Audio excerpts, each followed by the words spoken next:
আমি এমনিতে দাঁড়ালে আমার পার্টি 300 ক্যান্ডিডেট দিলেও একটাতেও পাশ করতে পারি কিনা কে জানে,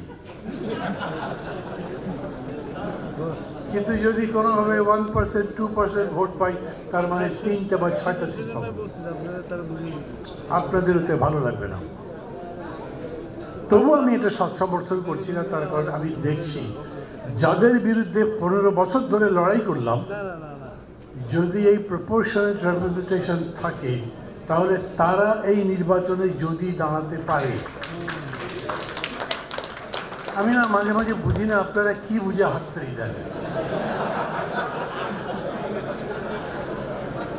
আপনারাই বলছেন, আপনারাই মানে বিএনপি বলছেন কোনো পার্টি ব্যান করতে চাই না, এই পার্টি থাকবে।